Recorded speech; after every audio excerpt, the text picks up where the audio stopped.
사도행전 강의 41번째인데요. 사도행전 25장 1절에서부터 26장 마지막 절 32절까지입니다. 이제 25장과 26장을 공부한다고 생각하시면 되겠어요. 지난 시간에요. 이제 바울이 예루살렘에 이렇게 있을 때 한 40여 명의 그 살인 음모자들이 있었던 게 생각나시죠? 이렇게 해서 이제 바울이 가이사라에 가게 됐고, 거기에서 이제 벨렉스라는 총독을 만나게 되고, 그 총독이 예루살렘에서 온 대제사장과 아나니아 이 변호사 더들로 이런 사람들의 고소한 내용을 가지고서 바울에게 네 자신에 대해서 좀 변론 좀 해라. 그래서 이제 바울이 변론이 끝나고는 그 벨렉스 총독이 결정한 것이 뭐냐면, 당신 우리 헤롯궁에 구류하면서 2년 동안 그냥 여기 있어라. 그러면서 이제 나중에 이제 너의 거취를 결정하겠다. 여기까지 우리가 지난 시간에 했어요. 그러고 있는데 한 2년이 지났는데 이제 오늘부터요. 벨렉스 총독이 그 자리를 떠나게 됐어요. 바울이 가서 한 2년 있는 사이에 2년 끝날 때 이 사람이 전부 한 5년 동안 총독을 했던 것 같아요. 가이사라에서요. 한 5년 동안. 근데 이 사람이 왜 그만뒀느냐라는 건 성경에 나오질 않아요. 그런데 이제 그 요세푸스의 그 고대 사회 제 10권을 보시면 거기에 전쟁이라는 챕터가 있는데 거기에 13페이지, 17페이지 보면 그 이분이 왜 그만둔 내용이 나와요. 이 벨렉스가. 그 내용인즉 뭐냐면 가이사라에 유대인들하고 시리아 사람들과 심한 싸움이 있었다 그랬어요. 그 당시에. 그래가지고는 이 유대인들과 시리아 사람들을 이 벨렉스 총독이 화가 나니까 감옥에 투옥시키고 고문도 하고 막 이랬다고 그랬어요.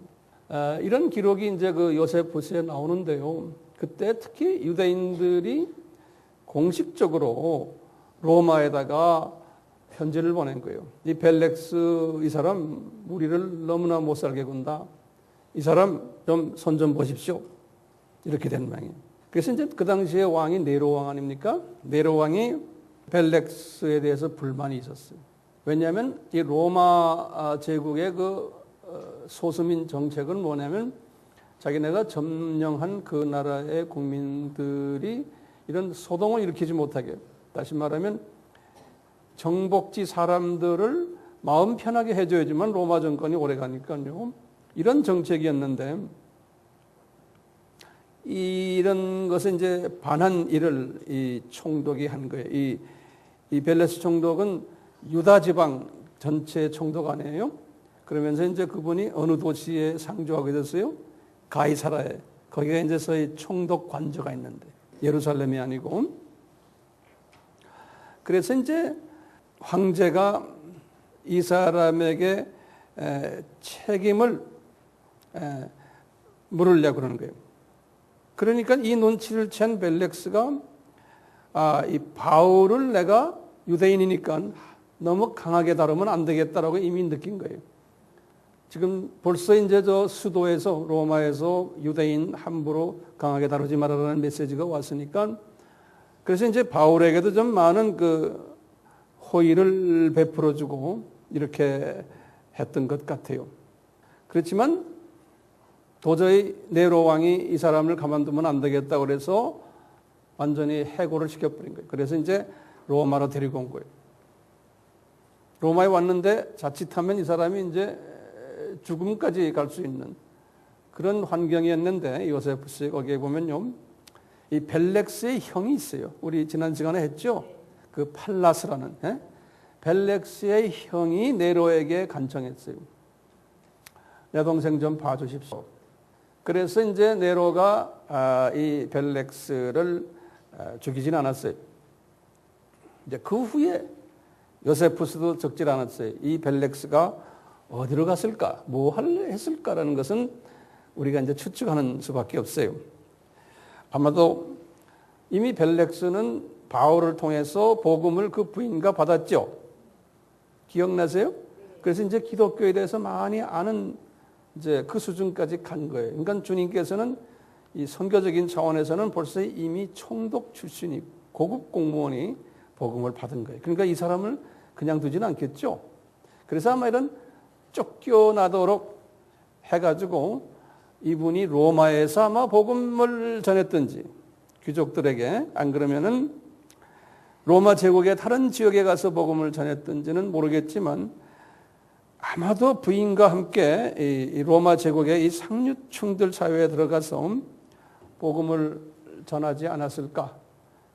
거기서 더 나아가면 카타콤 교인들을 은근히 뒤에서 도와주지 않았을까라고까지 우리가 추측을 할 수가 있어요. 자, 그리고 이제 후임자, 이제 베스도가 나타난 거예요. 베스도가 오늘 본문의 시작이에요. 이 베스도는 누구일까? 이 후임자는 그럴 때 이미 이 베스도라는 사람이 자기의 그 잡을 가지기 전에 이 전임자의 문제를 알고 있었어요. 왜 경질되는지. 유대인들을 핍박했기 때문이거든요. 그러니까 이 사람의 통치의 목적은 뭐냐면 유대인들을 핍박하지 않고 그분들에게 호감을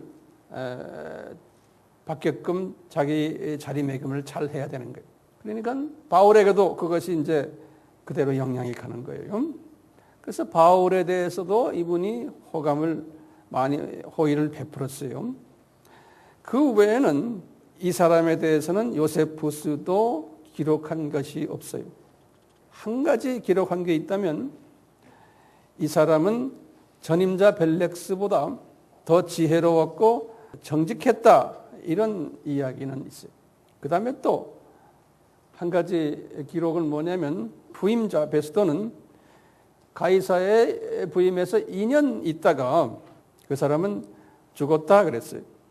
그러면 하나님이 이 2년 동안 살게끔 한 이 사람을 왜 쓰셨을까? 나중에 우리가 이제 스토리를 알게 되지만요, 이분을 통해서 바울을 로마로 가게끔 하는 결정을 하도록 사용하신 거예요. 바울이 로마로 가야 되는 이유는 어디 있어요? 예수님이 그렇게 말씀하셨죠. 바울에게. 사도행전 23장 11절에서 바울이 이제 공회에서 선서를 끝난 다음에 그날 밤에 예수님이 나타나셔서 한 말씀 기억나세요? 바울아, 겁내지 말아라. 담대해라. 너 지금 여기 예루살렘만 있는 게 아니다. 여기서 네가 나에 대해서 증거한 것처럼 로마까지 가서 나를 증거할 거라는 말씀 분명히 했잖아요. 그러니까 분명히 이 바울은 지금 가이사라에서 머물러 있을 사람이 아니에요. 그 사람은 어디까지 가야 돼요? 로마까지 가야 되는데 그 가는 일을 누가 도와줬느냐? 보면은 베스도가 도와준 거예요. 그러니까 주님이 바울을 하나의 주인공으로 해가지고 바울이 주님의 일을 하도록, 주님의 뜻을 이루도록 도와주는 그러한 하나의 돕는 자로 하나님이 신 거예요. 그러니까 역사는 항상 주인공이 있으면 그 주인공을 향해서 가잖아요. 모든 것이. 영화도 보면 그렇죠. 주인공이든 주인공의 이야기로 항상 가잖아요. 똑같아요. 지금도 오늘날도 우리가 이 역사의 주인공은 복음을 전하는 사람이 역사의 주인공이죠. 정치하는 사람들, 뭐 하는 사람들은 다 베스토나, 지금 아그리파 2세나 전부 액세서리들이에요. 이 일을 하기 위한 하나의 액세서리들이에요. 이제 베스토가요, 이렇게 새로 부임하고 3일 있다가, 부임하고 3일 있다가 가이사라에 머무르지 않고 예루살렘을 방문했어요. 가이사라에서 3일 있다가. 제가 지난 시간에는 예루살렘과 가이사라의 거리가 약 한 60km라고 말하는데 제가 말하자면 60마일에, 다시 말하면 약 86km 정도 돼요. 거기에 이제 예루살렘에 갔는데요. 거기 가서 보니까 대제사장들이요, 이분에게 찾아오는 거예요. 특히 거기에 유명한 대제사장 이름이 누구죠? 아나니아죠. 그 다음에 이제 장로들이 이분 찾아가서 요청하는 거예요. 지금 예루살렘에서요. 뭐라고 그러냐면, 바울이 지금 가이사라에 있는데 그 사람을 예루살렘으로 좀 데려오십시오. 그런 거예요. 그래서 여기서 우리가 한번 그분이 죄가 있는지 없는지 한번 신문을 했으면 좋겠다는 거예요. 근데 그 뒤에 숨겨있는 내 목적은 뭐냐면, 데려올 때 길거리에서 매복했다가 바울을 죽이려는 목적이 있었다. 성서에는 그렇게 써놨어요. 누가가요? 오늘 24장 쭉 거기 지금 1절에서 쭉 3절에 그래요. 그러니까 베스도가 지혜가 있는 사람이에요. 벌써 그런 걸 뻔히 다 알고는 베스도가 대답을 하는 거예요. 4절에. 뭘 대답하냐면, 그 사람 가이사에 구류되어 있는데 나도 지금 시간 없다. 나도 빨리 가이사르로 귀환해야 된다. 만약에 너희들 그 사람을 그렇게 고소하고 싶으면 너희들도 주변에 영향력 있는 사람들 다 데리고 가이사르로 와서 하라는 거예요. 일부러 그분을 예루살렘까지 데려오지 말고. 아주 지혜 있는 사람이에요. 그러니까 말을 못하는 거죠. 그리고 한 7, 8일, 8, 10일 정도 있었다 그랬어요. 정확한 날짜는 말 안 했어요. 여러 날 있었다. 그래서 원어를 보면 several days, several이라는 건 7, 8이란 되게 그렇거든요. 영어로도요. 7, 8일 거기에 더 있다가 가이사야로 귀환했어요. 그때 아마 이 유대인 지도자들을 데리고 같이 가이사야로 갔던 것 같아요. 그래서 이제 가이사야에 딱 도착해가지고 그 다음 날 재판장을 열었어요. 열어가지고 유대인들이 주르륵 모였어요. 그리고는 로마 군인들도 거기 쫙 있는데 말하는 거예요. 저 지금 가서 바울을 데려오라는 거예요. 그 바울이 왔어요. 와서 너 여기 앉아. 지금 이 사람들이 너에게 지금 고소하는 뭐가 있다.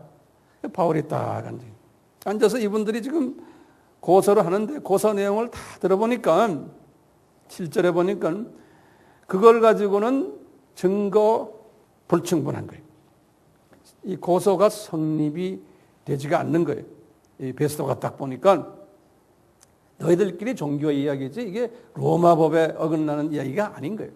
그러니까 이제 베스도가 바울 보고 그러는 거예요. 당신 좀 일어나서 당신 입장 좀 설명해라. 그러는 거예요. 이 8절부터요. 그러니까 바울이 이제 그 입장 설명을 하는 거예요. 8절부터요. 그러면서 뭐라고 그러냐면, 여보시오, 내가 유대인 율법이나 또는 성전이나 가이사에게나 로마 황제에 내가 범죄한 일이 없다는 거예요. 8절에 그랬어요. 그러니까 그 말을 딱 듣던 베스도가요, 아주 지혜로운 사람이에요. 뭐라고 그러냐면, 이 유대인들에게 호감을 가지기 위해서 반대 질문하는 게, 딱 그 말을 듣자마자 그러는 거예요. 바울아, 당신 혹시 예루살렘에 가가지고 이 사건에 대해서 신문 받지 않겠니? 그런 거예요. 요거 지금 유대인들이 원하는 거죠. 네? 그러니까 이 베스도가 빤히 알면서 딱 그렇게 좀, 너 당신 이러지 말고 예루살렘 내려가서 한번 이 신문 받지 않겠냐? 그러니까 성령님이 바울에게 그러는 거예요. 만약에 예스했으면 어떻게 해요? 바울이 예루살렘에 내려가다가 어떻게 돼요? 죽어요. 빤히 알면서 베스도가 그러는 거예요. 그러니까 이 베스도가 두 그룹을 아주 이렇게 잘 교통정리를 잘해요. 그러니까 성령님이 바울에게 딱 그래, 바울아 일어나서 한마디 해라. 그래서 이제 10절부터 보면 쭉 바울이 이제 자기 입장을 설명하는 거예요. 그러면서 뭐라고 하냐면, 여보시오, 제가 로마에 가서 가이사라 황제 앞에서 재판 받기로 내가 이야기했지 않습니까? 나는 마땅히 거기 가야 됩니다. 그러는 거예요. 예루살렘에 안 가고 나는 유대인으로서 불의한 행동 한 일이 없습니다. 내가 만약에 불의하게 했다면은 나 사형당해도 좋습니다. 그러는 거예요.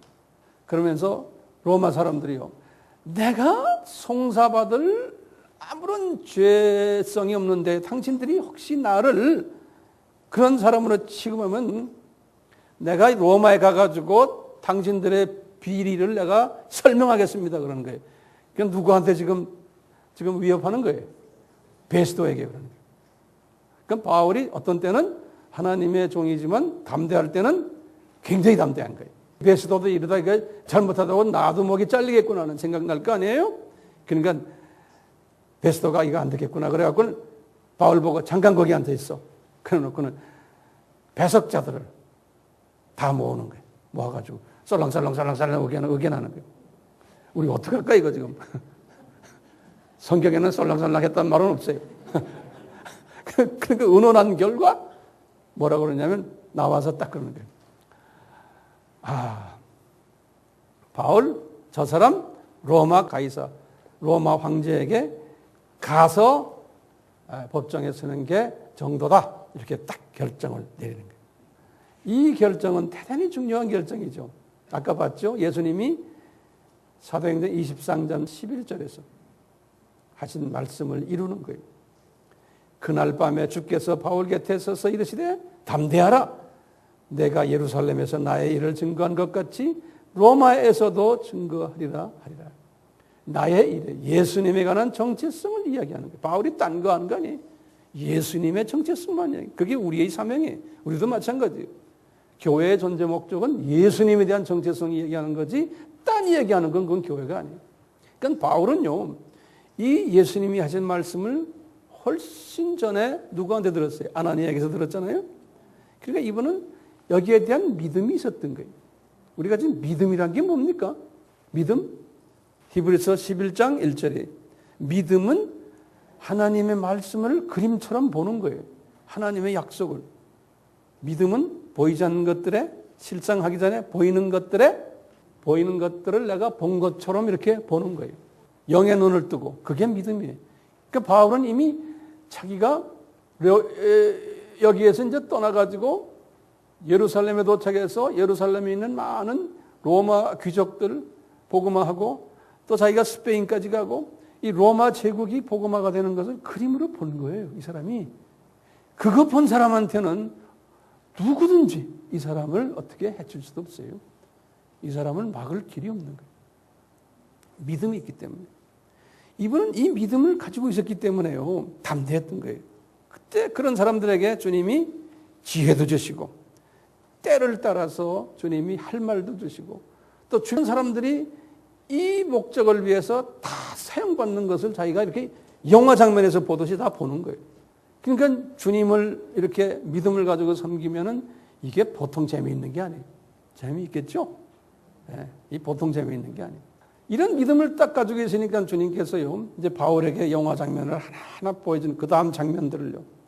이제 13절에 보시면 이렇게 한 다음에 이제는 가이사에게 가야 된다. 이렇게 선포한 다음에 이제는 가는갑다. 이제 간다. 이제는 그랬는데 더 확인시켜주기 위해서 하나님이 아그리빠 2세를 등장시키는 거예요. 아그리빠 2세와 그 여동생 이름이 뭐예요?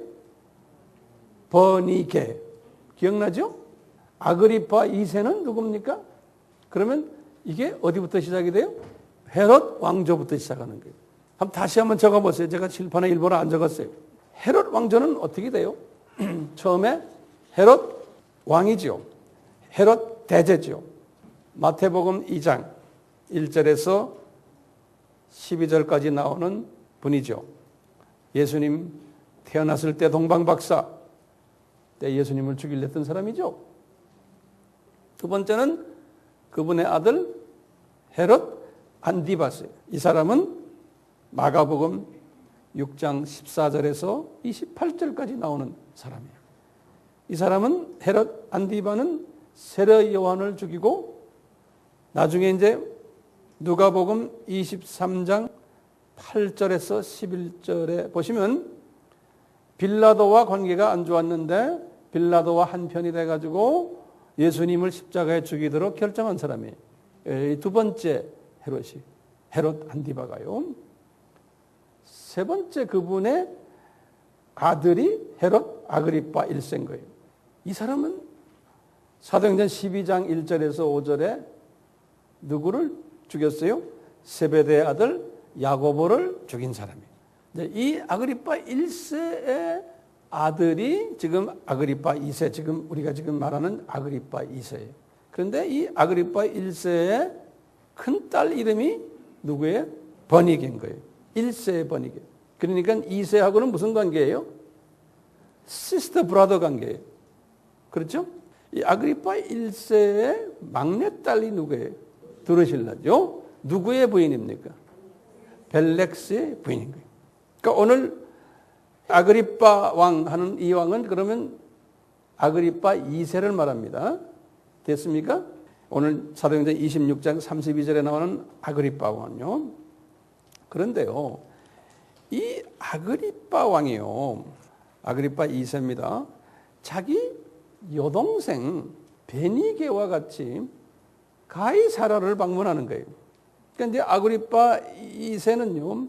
이 집안의 사람들은 이스라엘 전체를 지배하는 사람들로 보시면 돼요. 예외가 좀 있지만 그건 나중에 좀 말씀드릴게요. 축하하러 이제 오는 거예요. 누구를 축하하러요? 베스도가 이제 새 짭을 가졌으니까 그분 축하해주기 위해서 문 안 차 온 거예요. 아그리파 2세가 자기 여동생하고 베니게와. 근데 나중에 요세푸스의 그 내용을 보면요.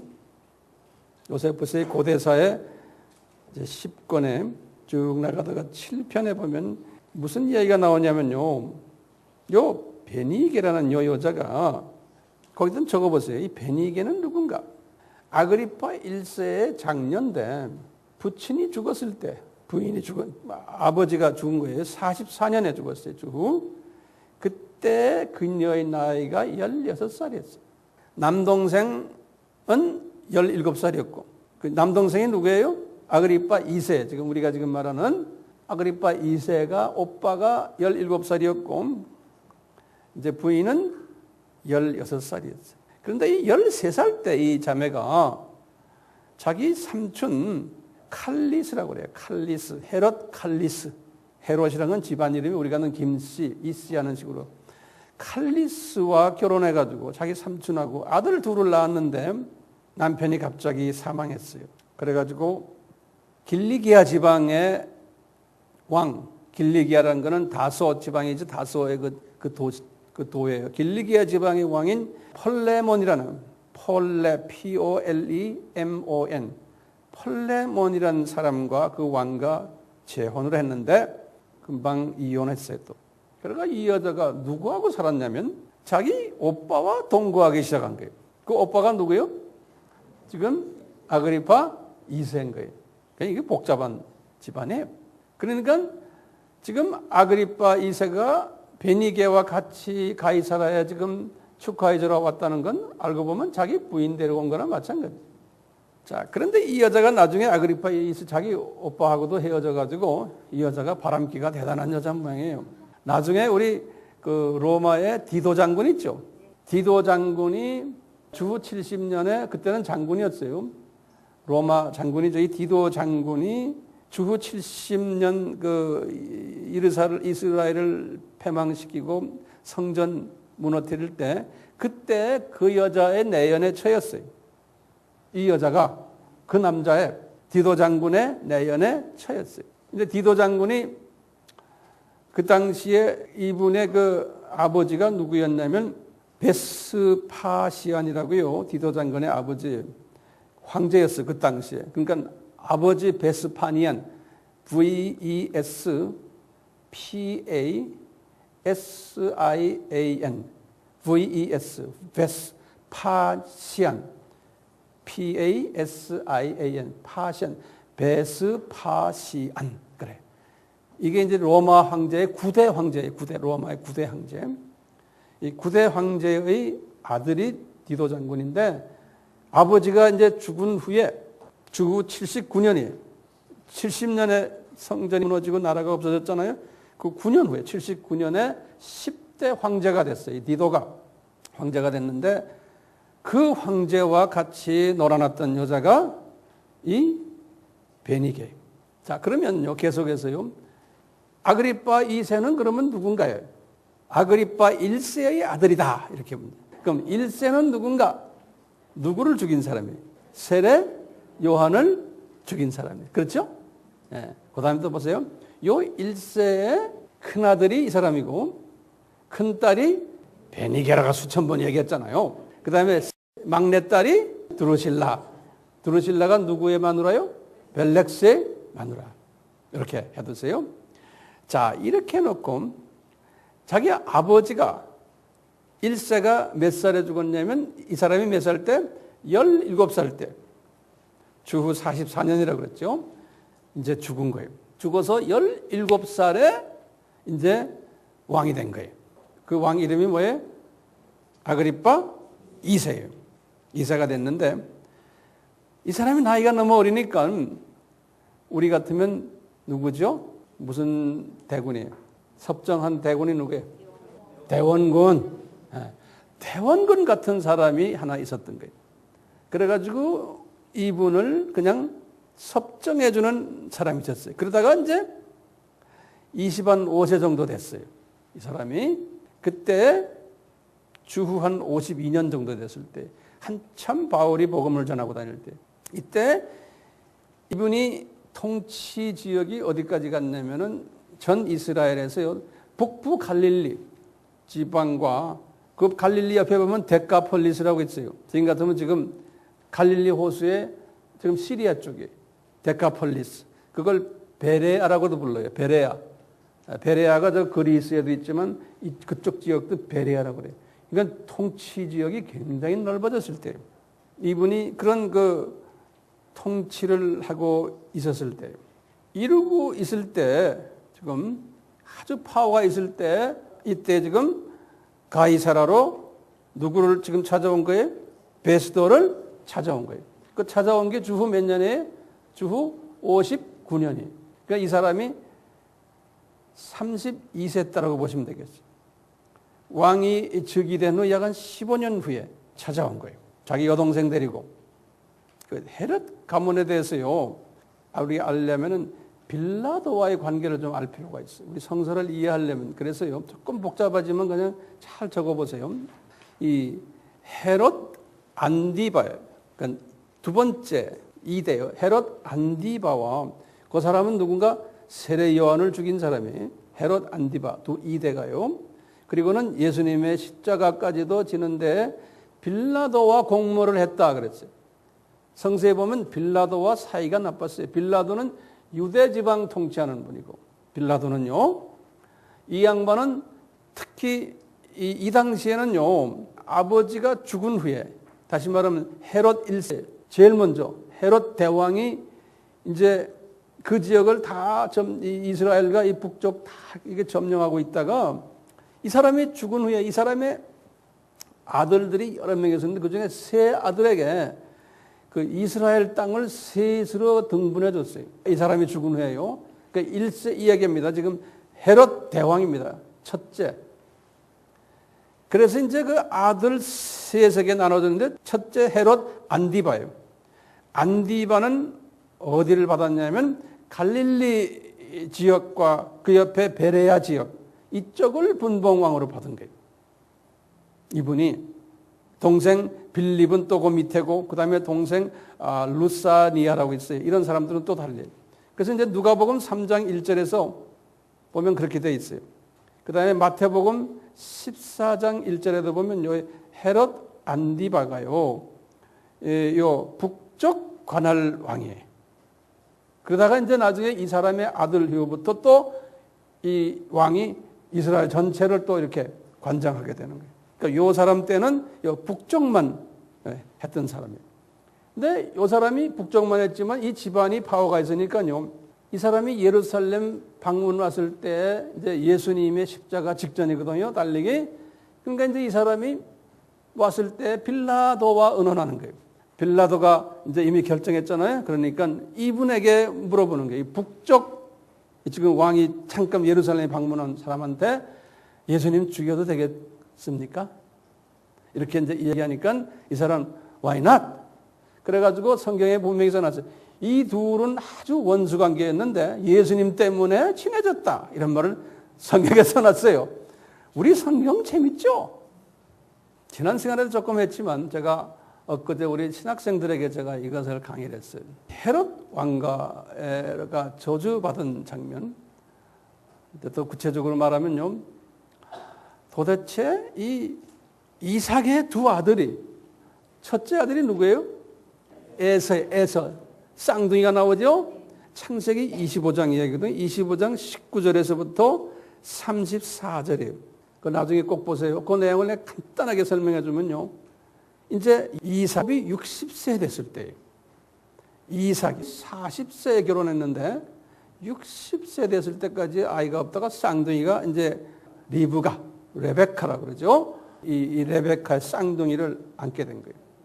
이삭이 60세 됐을 때 지금 부인 누구예요? 리브가가 아기를 가진 거예요. 한 20년 동안 없다가. 근데 이제 여호와께서 말하죠. 쌍둥이인데 둘째 놈이 더 강해지고 둘째 놈을 하나님이 쓰실 것을 예언해 주는 거예요. 우리 창세기 25장 19절에서부터 쭉 34절까지 보면요. 그런데 그 에서가요. 첫째 아이예요. 에서를 뭐라고 설명해 놨냐면 피부가 빨갰다 그랬다고요. 그리고 털이 많았다. 피부가 빨갛다는 이름 때문에 이름을 에서라 그러고 에돔이라고 해요. 에돔이란 말은 빨갛다는, 피부가 빨갛다는 거예요. 그래서 이제 에돔이 되고, 그리고 계속해서 뭐라 설명했냐면 아주 기술이 있는 사냥꾼이었다는 거예요. 그리고 아주 외향적이고 성격이. 근데 반면 그 동생은 형님 뒷다리를 잡고 나왔는데 아주 꽁생원이고 조용하고 항상 천막 안에서만 지냈다는 거예요. 이렇게 성품이 완전히 달랐다는 거예요. 그래서 이삭은 누구를 더 좋아했다냐면 아주 에서, 아주 활달한 그 에서를 좋아했고, 엄마는 이미 메시지를 받았기 때문에 에서보다는 누구를 더 좋아했다냐면 야곱을 더 좋아했다 그랬어요.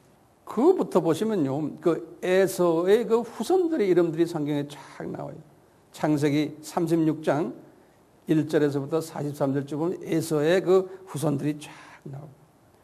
그러면서 거기에 보면 에서의 그 부인들, 이 어떤 사람들을 부인으로 삼았나 하면 거기 보면은 히위족이니 또는 뭐 영어로는 히타이트라고 그래요.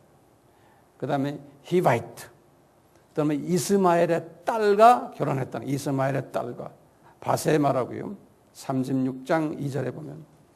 그러면서 이 에서에 대해서 나중에 신약에서 히브리서 12장 16절 17절에는 이렇게 말했잖아요. 망령된 자, 하나님을 망령되이 여기는 자고 저주를 받은 자다. 이렇게 이제 신약에서는 결론을 내려요. 근데 신기한 게요, 그 말씀이 약 주전 2000년 전에 일어난 사건인데 쭉 나오면서 이 에서의 후손들이 이스라엘 사람들을 그렇게 괴롭혔어요. 말씀대로 이 에서의 그 에돔족이라고 그러죠. 에돔족이 어디에 진을 치고 살았냐면 이게 이제 시내산이고요. 이렇게 한 다음에 여기가 사회 아니에요. 사회 이쪽이 오늘날 요르단이거든요. 그래서 요르단에는 암몬족이에요. 암몬은 누구의 후손들이? 롯이죠. 롯과 자기 딸과의 관계에서 나온 아이들 아니에요. 창세기 19장에 보면 암몬족과 모압족이 여기에 살았어요. 그래서 오늘날의 요르단 족속들이에요. 요게. 그리고 이 사회, 여긴 지금 사우디아라비아예요. 알다시피 쿠라시족이라고, 여기에 모하멧이 태어났거든요. 여기에서 쿠라시족이라고요. 요 에돔족들은 어디에 살았냐면 여기에 살았어요. 에돔이 사회 바로 밑에 모압, 암몬. 모세가 이스라엘 사람들을 여기 시내산에서 40년 있다가 이제 끌고 나갈 때 에돔을 통해서 가야 되는 거예요. 근데 에돔 이 족속들이 굉장히 방해를 많이 했어요. 못 가게. 그러면서 이제 계속해서 이스라엘 사람들과 에돔 족속과의 그 관계가 나쁜 것을 쭉 봐요. 왜 그러겠어요? 에서와 야곱의 관계가 그랬던 거예요. 태어날 때부터 하나님이 예정하신 거예요. 근데 이게 하나의 신비한 게요. 야곱의 후손들 보시면 야곱이 12아들들을 낳고 거기에 네 번째 유다를 통해서 예수님이 나오죠. 유다를 통해서 누가 나와요? 다윗이 나오고 그 다음에 예수님 나오잖아요. 그러니까 예수님이 누구의 이 야곱의 라인이죠. 그렇죠? 예수님이. 그런데 이 에서의 라인을 쭉 보면요. 지금 예수님 초림 전에 지금 이 왕들이 네 왕이 나오는 거예요. 이스라엘을 다스리는 왕들. 헤롯 가족이에요. 근데 보면 첫 헤롯 네 왕조가 있죠. 왕이 이름이 첫째가 누구예요? 헤롯 대제. 이 양반은 누구를 죽이려고 그랬어요? 동방박사를 통해서 나온 그분이 예언한 예수 그리스도의 베이비를 죽이려고 하는 완전히 반대 그룹으로 나타나는 거예요. 신기하죠? 그리고는 그분의 아들이 누구예요? 안디바예요. 안디바는 누굴 죽이려고 그랬어요? 세례요한, 그 다음에 나중에 빌라도와 손잡고 예수님을 죽이는 일에 참여한 사람입니다. 세 번째, 아그리파 1세는 누구를 죽였어요? 세베대의 아들 야고보를 죽인 사람이에요. 이렇게 쭉 나오다가 지금 네 번째 지금 아들이에요. 지금 오늘 본문에 나오는 아그리파 2세는 요 양반은 조금 좋은 일 하는 거예요. 요 양반은 지금 무슨 역할을 하냐면 바울을 로마로 보내는 일에 적극 지금 사용받는 사람으로 나타나는 거예요. 신기하죠?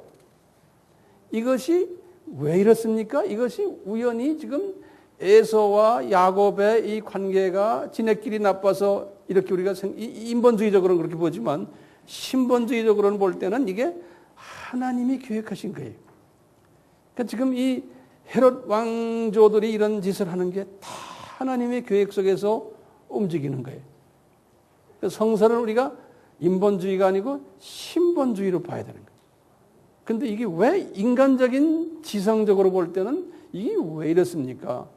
그러면 바울도 그랬어요. This is a mystery. 네? 미스터리가 뭐예요?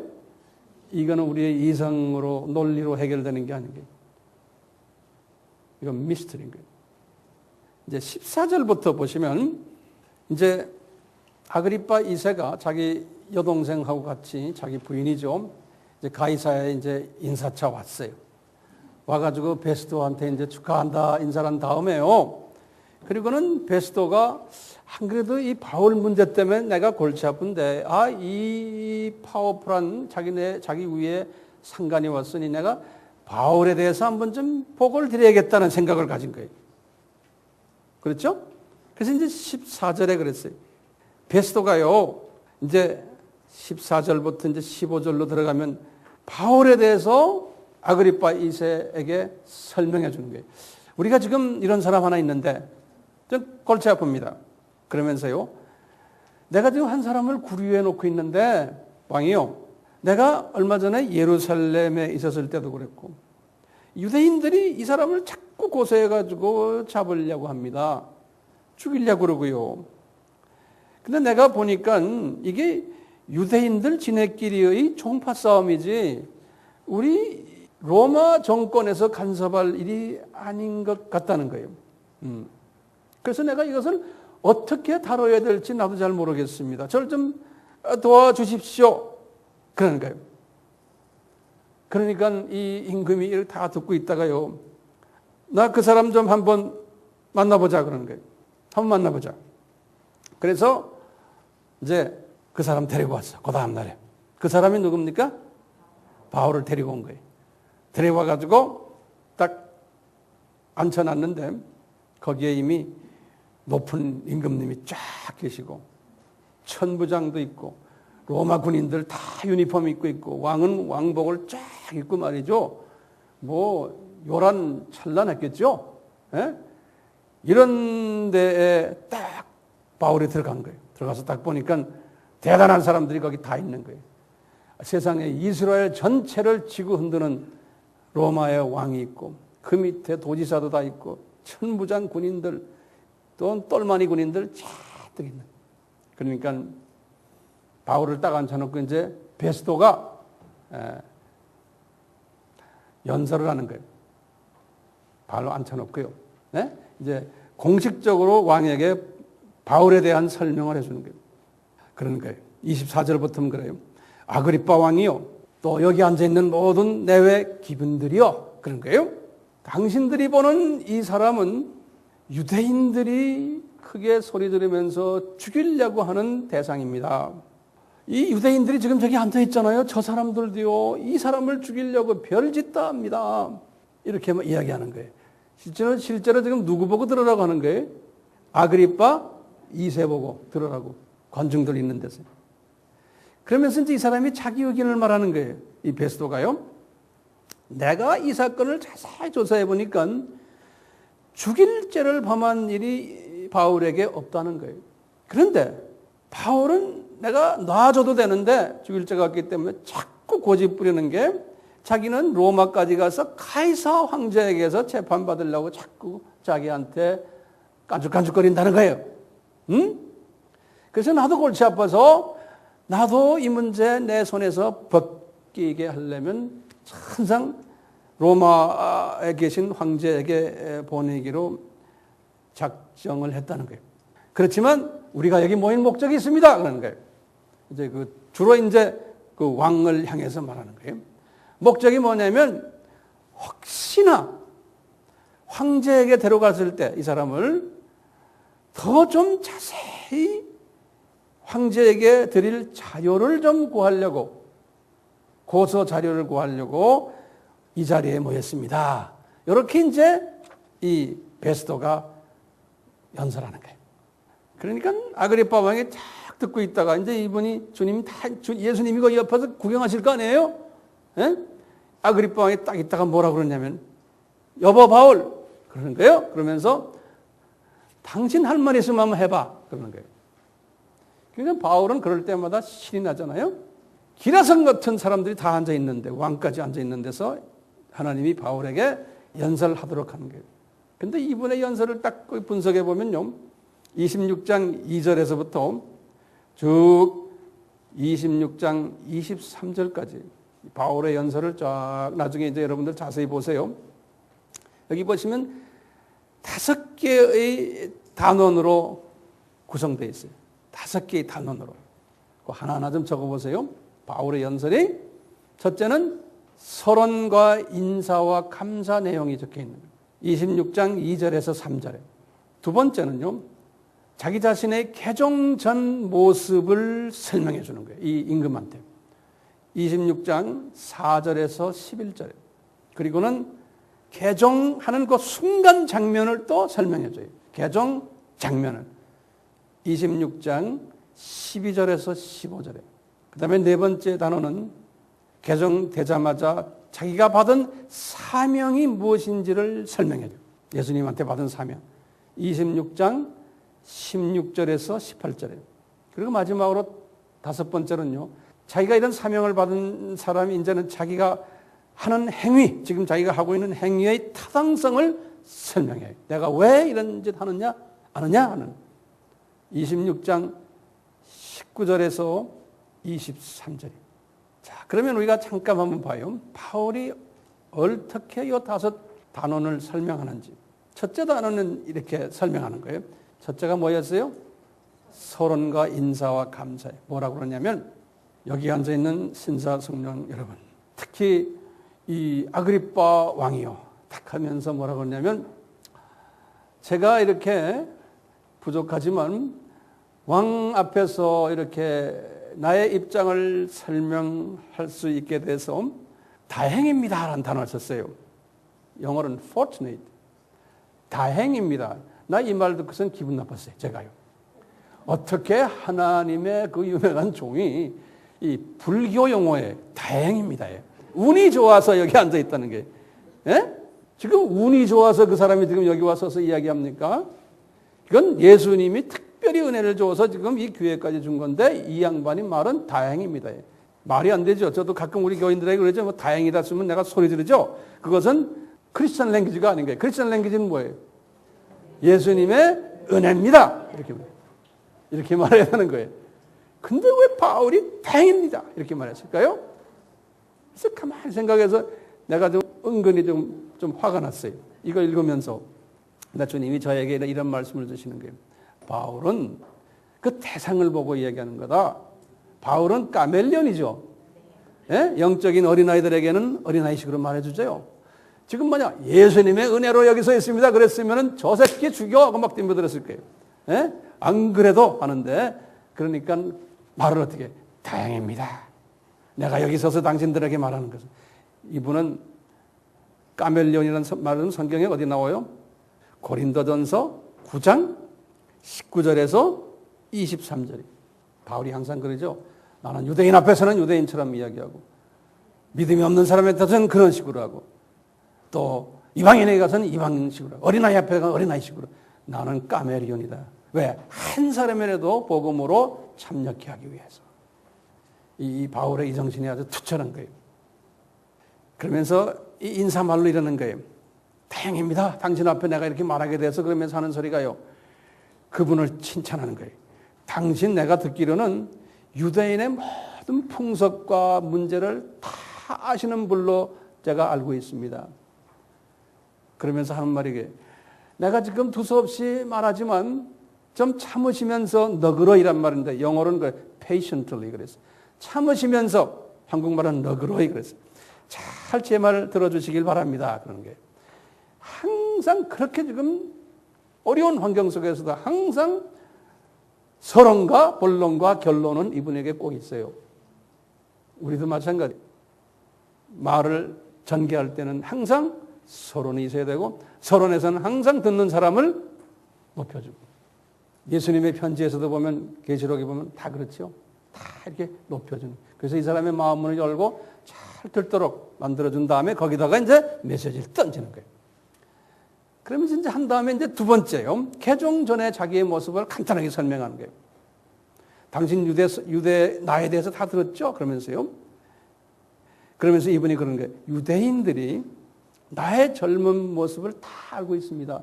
내가 과거에 어떤 사람이었고, 내가 유대 종교에 얼마나 열심이었고, 가브리엘 밑에서 내가 어떤 사람이었고, 나의 소망이 뭐였냐면 7절에 그랬어요. 나의 소망은 유대인 12지파들이 생각했던 소망과 똑같다는 거예요. 뭐냐? 우리가 섬기는 하나님을 어떻게 더 열심히 섬길까 하는 그 소망이 유대인들의 소망인데 나도 그랬다는 거예요. 그래서 아그리파 왕이요. 내가 유대인으로서 이 소망을 전하다가 이렇게 지금 이 사람들에게 내가 지금 이렇게 지금 욕을 먹고 있습니다. 이렇게. 내가요, 과거에요, 유대교를 얼마나 열심히 했는지 예수 믿는 놈들 다 때려잡던 사람이고 다메섹까지 가면서 그 때려잡으려고 갔다가 내가 이 예수를 만난 사람입니다. 여기까지 자기 과거를 이야기하는 거예요. 딱 간단하게. 우리 더 자세히 알잖아, 이거보다요. 그러면서 이제 세 번째, 그럴 때 자기 개종 장면을 설명하는 거예요. 12절에서 15절에. 네. 내가요, 그래서 유대인들의 그 열심을 내가 따라서 다메섹에 가서 예수 믿는 사람을 죽이려고 하다가 내가 예수님을 만났습니다. 예수님이 너 누구냐? 너 왜 나를 핍박하느냐? 이럴 때 내가 거기서 완전히 무릎 꿇었습니다. 그 예수님을 제가 만났습니다. 그러는 거예요. 개종 장면을. 그러면서 이제 이분이 개종받은 후에 예수님께서 받은 사명을 설명하는 거예요. 16절에서 18절까지. 예수님이 그러는 거예요. 너 지금 이제 거기서 일어나라. 일어나서 너는 이제 나가서 나의 사원이 되고 나의 종이 되라는 거예요. 그래가지고 이스라엘 사람들과 이방 사람들이 너를 죽이려고 할 텐데 그거 겁내지 말고 너는 이 사람들이 지금 눈이 감겼는데 영적 눈이 어둠에 있는데 빛을 보내주고 18절에 보면 사탄의 권세에서 이 사람들을 뽑아내가지고 이분들이 나를 통해서 죄사함 받게 하고 그 중에 일부는 천국에서 높은 자리인 기업을 얻도록 네가 해야 된다는 거예요. 이런 설교를 이 사람들에게 하는 거예요. 그러면서 이제 마지막으로 그러기 때문에 아그리빠 왕이요 19절부터 23절 자기의 행위에 대한 타당성을 설명하는 거예요. 내가요 하늘에서 지금 이 명령을 받았습니다. 그렇기 때문에 나는 하나님을 거스릴 수가 없습니다. 이 명령 때문에 내가 지금 이렇게 열심히 복음을 전합니다. 이렇게 설명하는 거예요. 이 대상이 누구냐? 다메섹에 있었던 사람들이고 예루살렘에 있었던 사람들이고 지금 온 유대 지방과 지금 가이사라에 있었던 사람이고 지금 또 이 사람들이고 앞으로 이 로마 제국 전체를 내가 해야 됩니다. 그 내용은 뭔지 아십니까? 23절에 그랬어요. 여기 중요한 거예요. 예수가 그리스도이시고 고난을 받아서 죽게 되고 부활하실 것을, 그래서 이방인들과 유대인들에게 빛이 되시는 분이시라는 것을 전하는 사명을 내가 받았습니다. 그런 거예요. 그러니까 이분은 뭐가 뚜렷한 거예요? 기독론이 뚜렷한 사람이에요. 그러면서 이분이 그랬어요. 21절에 이것은 내가 만든 스토리가 아닙니다. 하나님이 나에게 이렇게 주신 겁니다. 그러면서 이 내용은요, 유대인들아 들으시오. 모세 선지자들이 다 받은 내용들입니다. 에? 내가 똑같이 그걸 받아가지고 지금 전하는 것 뿐입니다. 이렇게 딱 말하는. 이분의 이제 설명이 끊으니까 이제 베스도가 딱 듣고 있다가요. 베스도가요. 그래 자기 상관 앞에서 막 소리 질러가면서 설교를 하니까요. 베스도가 하는 말이 24절에 그러니까 야 바울아 너 미쳤구나 그런다고요. 응?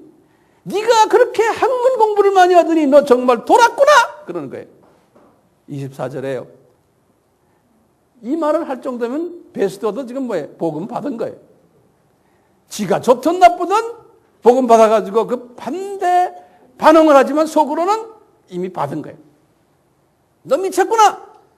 그러니까 바울이 뭐라고 대답하는지 각하여 내가 왜 미쳤어요? 그러는 거예요. 나 안 미쳤어요. 나 정말 머리가 깨끗하고요. 정신 딱 차리고 있어요. 그런 거예요. 재밌는 장면이죠. 예수님이 딱 들여다보고 아주 신나게 웃으셨을 거예요. 그러니까 바울이 지금 목적이 누굽니까? 아그리빠 왕하고 대화하려고 그러는데 이 베스도가 껴가지고 너무 미쳤구나 이러는 거예요. 그러니까 바울이 베스도에게 호를 한번 내준 다음에 딱 몸을 바꾸더니 아그리빠를 딱 쳐다보면서 왕이요 이거 아십니까? 물어보는 거예요. 그러니까 이제 뭐라고 그러냐면 바울이 그러는 거예요. 당신 똑똑한 사람인데 이 모든 예수 그리스도에 관한 이야기 당신 다 들었잖아요. 그런 거예요. 하나도 숨겨놓은 이야기가 아니지 않습니까? 에? 당신 여기서 살면서 지식인인데 이 예수에 관한 이야기 과거 20년 동안, 그건 30년이에요. 지금 59년이니까요. 주 30년부터 지금 59년까지 30년 동안에 이 예루살렘에서 일어났던 이야기 다 들었잖아요. 숨겨놓은 게 없잖아요. 에? 그러니까 이분이 가만히 듣고 있는 거예요. 거기에 대해서 나 모른다 이런 대답을 안 하는 거예요. 가만히 있을 때 뭐예요? 나도 안다 그 소리나 마찬가지 아니에요? 이 사람이 벌써 복음화가 된 것 같아. 제가 볼 때요.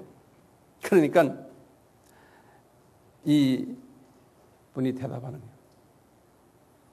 바울의 내가 지금 아주 짧게 말한 것 간단 요약해서 네 과거를 이야기하는 소리를 내가 지금 듣다 보니까 네가 나를 기독교인 만들려고 하는구나. 이렇게 대답하는 거예요. 28절에 보면요. 그러니까 역설적으로 보면 기독교인이 됐어요, 안 됐어요? 이게 됐어요, 이 양반이. 주님이 그렇게 하신 거예요. 응? 성령님이 이미 바울을 통해서 복음의 씨를 이 양반에게 집어넣은 거예요. 그러니까 29절의 마지막에 그러는 게 바울이 왕이요, 내 말이 짧거나 길거나 문제가 아닙니다. 이 자리에 앉아있는 모든 사람들이 다 하나님 앞에 가기를 원한다는 거예요.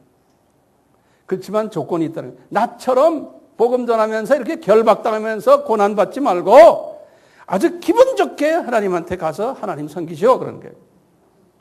이게 내 소원입니다 이렇게 말하는 거예요. 이분들이 가만히 듣고 있는 거예요.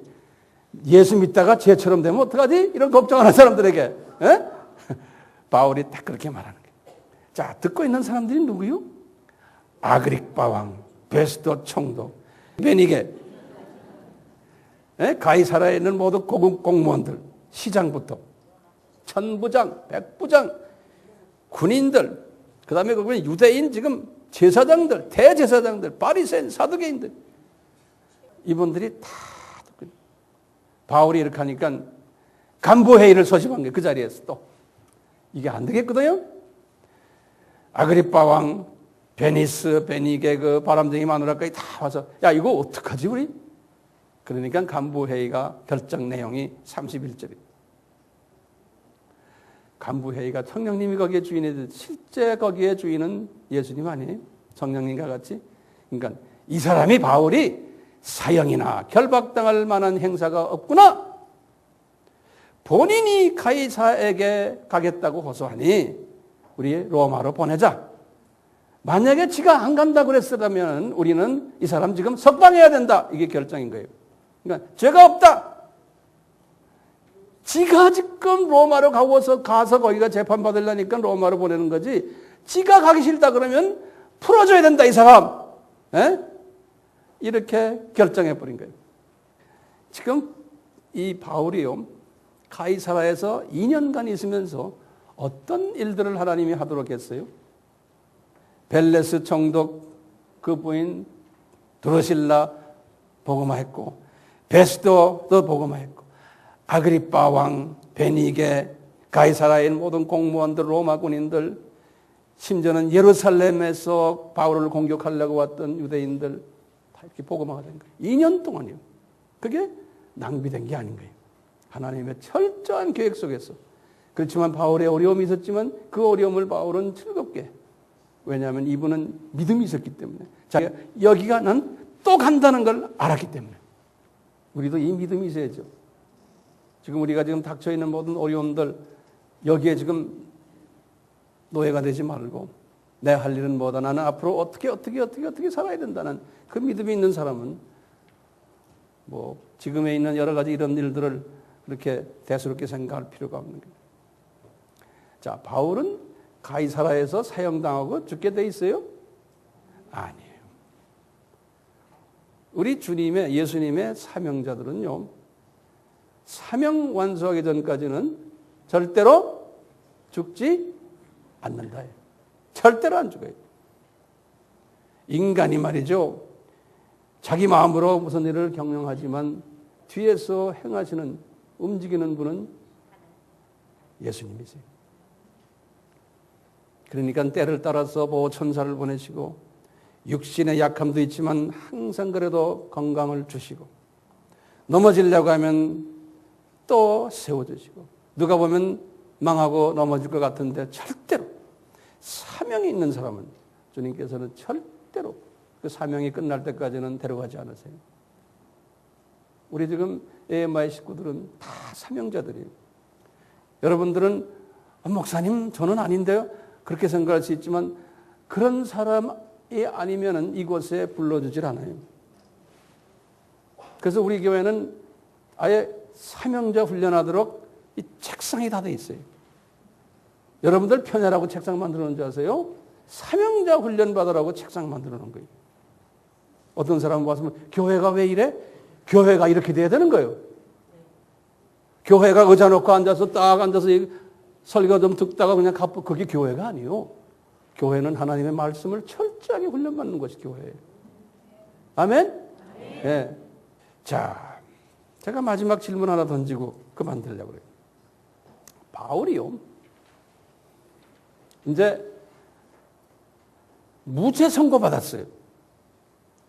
무죄 선고받으면서 이분이 하루아침에 예루살렘부터 시작을 해서 이분이 대제사장들 이런 사람들과 교제하게 되고 12 제자들과도 어느 정도 교제하게 되고 이번에 예루살렘에 들려가지고 특히 예루살렘에 있는 많은 유대인들이 바울이 이제 죽이려고 해도 자기네가 못 죽였는데 이제 와서는 이 왕이 또 총독이 공식적으로 죄가 없다고 했으니 자기네도 할 말이 없는 사람이에요. 그러니까 무죄가 됐기 때문에 바울의 입장에서 보면 아이고 시원하다는 거예요. 그동안에 내가 이놈들 때문에 개종에서부터 지금까지 몇 년입니까? 개종 35년 했으니까 지금 59년이에요. 60년 잡으면 25년 동안 발목에 항상 체인이 달려가지고 힘들이 살다가 이제는 최고 권력자가 이제는 죄 없다 그랬으니 얼마나 날 것 같아요. 그런데 바울이요, 지금 사명이 없는 사람이었더라면 거기에서 아마 이런 생각했을 거예요. 아, 이제 살 것 같다. 그리고는 나 이제 아그리빠 왕하고도 이제 친해졌고, 그 마누라하고도 이제 친해졌고, 베스트하고도 친해지고, 천부장 무슨 장 뭐 이 높은 사람들하고 다 이제 친해진 거예요. 친해지니까 아, 내가 이제 이 가이사라에서 자리 좀 잡으면 어떨까?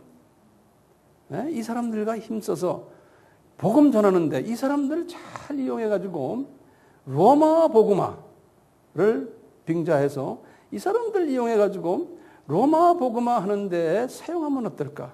이렇게까지 주님이 하셨는데, 네? 그래서 아, 가이사라에다 내가 교회 하나 개척할까? 그래서 교회 개척하면 안 돼. 이 공무원들이 센 놈들을 다 모아놓아서 하면 이게 완전 귀족 교회가 되는 거예요. 하루아침에 이거 한번 해볼까?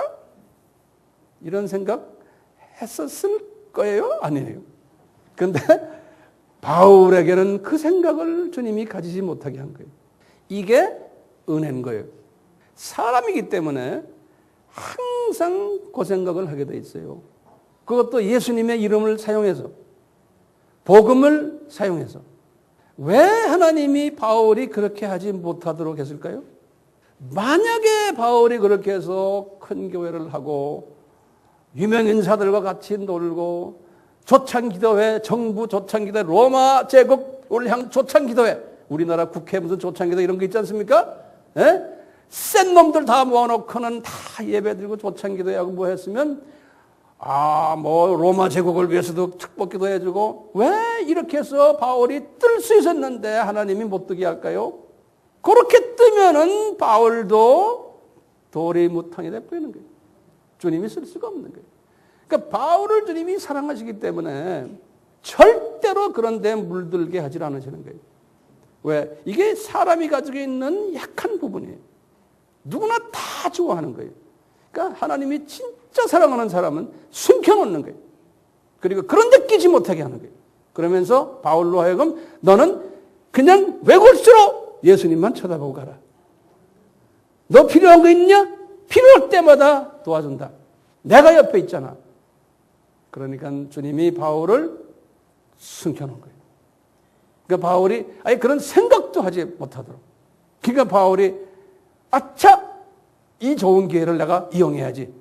이렇게 아차도 못하게끔 하는 거예요. 만약에 했으면 다리 멍질을 아마 분질러 놨을지도 몰라요. 예? 주님께서요. 그분을 사랑하기 때문에. 그러면서 나나 여러분들도 마찬가지. 뜨게 하면 안 되세요. 주님께서. 그리고 저도 뜨기를 좋아하는 기질이 있는 사람이거든요. 과거 저 배경이 그래요. 근데 가끔 한번 떴다가 주님이 내 다리 멍질을 때리시더라고요. 그래서 제가 싹 다 숨은 거예요. 그러니까 이 교회도요. 광고 내고 뭐 매스컷 뜨고 하면 기독교 TV 3개나 있잖아요. 거기 뜨려면 얼마나 떠요? 돈만 주면 다. 거기 다 돈 내고 하는 거예요. 유명해서가 아니에요. 왜 못해요 우리가요? 주님이 그걸 못하게 하세요. 무슨 방법으로든지 복음을 전하게 하시지 그렇게 떠가지고 내가 유명해지고 하면 나도 모르게 정치 목사가 돼버려요. 나도 모르게. 그런 사람들이 낀다고요 나한테요. 저도 옛날에 여러 번 그래봤거든요. 껴요. 근데 보니까 그게 주님이 기뻐하지 않으시죠. 예전에 막 뜰 때는 이 건물에 그런 사람들이 많이 찾아와요. 그런데 그런 거 안 하니까 한 개도 안 와요. 이용 가치가 없으니까 제가 이걸 보면서 주님이 바울을 정말 사랑하시는구나. 바울이 편질되지 않게 하기 위해서 이 정치 그룹에 인보부를 안 시키시는구나. 이제 이런 것을 우리가 볼 수가 있어요. 그러니까 우리 교회도 마찬가지. 절대로 우리 교회는 중형 교회가 되거나 대형 교회는 될 수도 없지만요. 그저 교인이 지금 우리가 한 100여 명 되는데 내 생각에는 200명도 되면 안 돼요. 우리 교회는. 200명이 되면요 문제가 생겨요. 내가 우선 선교지에 나가지 못해요. 그 다음에요. 200명의 모임은 분명히 그 안에 문제 일으키는 사람들이 거기에 같이 들어와 있게 돼 있어요. 그런 사람 몇 사람만 있으면 이 공동체가 흔들려요. 그러니까 누룩이 빵 속에 들어오면 막 퍼지듯이요. 감사한 것은 저희 교회에 그런 누룩이 되는 사람이 지금 한 사람도 없어요. 있어요? 없어요. 혹시 목사님 몰라야 있어요? 또 그런 사람이 있을지도 몰라요. 제가 보기에는 없어요. 뭐 있어도 그 누룩은 그건 아무것도 아니에요. 그건. 가끔가다 한번 이러다가 말아버리는 거예요. 우리 교회의 주류는 그런 것을 하는 그룹들이 아니에요. 그렇죠? 네. 그렇게 하다가는 우리 교회에서는 부끄러움 당하는 그런 분위기예요. 그러니까 우리가요, 이게 은혜, 큰 은혜예요. 그러니까 우리는 누가 이렇게 방문 와서 우리 교회 나오세요, 우리 교회 나오세요. 우리는 그걸 잘 안 하잖아요. 왜? 주님이 허락하신 사람은 오게 돼 있는 거고, 제가 일부러 집집마다 다니면서 신방하고 우리 교회 나오세요. 저 그런 짓 안 한다고 그랬죠. 주님이 원하시면 그분 우리에게 그냥 주시고, 그 안에서 주님께서 말씀해 줘. 주님이 직접 하셔야지. 목사님이 인간적으로 가서 이건 한계가 있는 거예요. 하다가 나중에 목사님이 조금이라도 관심 안 두면 삐져가지고 나가버려요. 나는 그런 목회하는 사람이 아니에요. 우리 여기 있는 사람들은 그래도 다 주님이 사랑하셔서 삐지지 않고 앉아있는 것만 해도 감사한 사람들. 제가 전혀 그런 걸 안 하니까요. 네. 그러니까 참 한 사람 한 사람 보면 아, 주님이 저 아들 저 딸 보내셨구나. 그것이 결론이. 여러분들 저를 위해서 기도하실 때마다 저 사람 뜨지 않게 하세요. 네? 저 사람 예수님만 바라보게 하세요. 이 세대에 주님만 바라보는 종되게 하시고, 우리가 그래서 저 양반과 같이 주님을 섬기기를 원합니다. 이런 기도를 같이 해주시기를 간구합니다. 아멘. 예, 같이 기도합시다. 예수님 2000년 전에 바울을 사용하시면서 그 예수님의 마음을 사도행전 속에서 우리가 읽고 있습니다. 바울에게 주셨던 그 은혜를 우리 모두에게 내려주시고, 우리 한국교회에도 또는 많은 선교지 교회에도 그러한 사역자들이 많이 나오도록 은혜 내려주시소. 주님의 영광 나타내시고 주님의 뜻을 이루시고, 또 영적으로 우리가 분별력을 가지고 그런 사람과 아닌 사람을 볼 수 있는 그러한 지혜도 허락하시고, 쓸데없이 이런 쓸데없는 일에 우리가 신경을 쓰면서 우리의 삶, 우리의 생활, 우리의 모든 시간을 낭비하지 않도록, 우리의 차원을 낭비하지 않도록 우리에게 지혜를 주시고 분별력을 주셔서 주님의 뜻을 잘 수행하는 우리 모두가 되어 주님께 영광 드리는 우리의 삶이 되도록 은혜 위에 은혜를 내려 주시옵소서. 예수님의 이름으로 기도드리옵나이다. 아멘. 그러면 우리 예수 그리스도의 무한하신 은혜와 하나님 아버지의 극진하신 사랑하심과 성령님의 끊임없는 가르쳐 주심과 깨닫게 하심과 순종케 하심이 우리 모두에게 항상 있기를 축원하옵나이다. 아멘.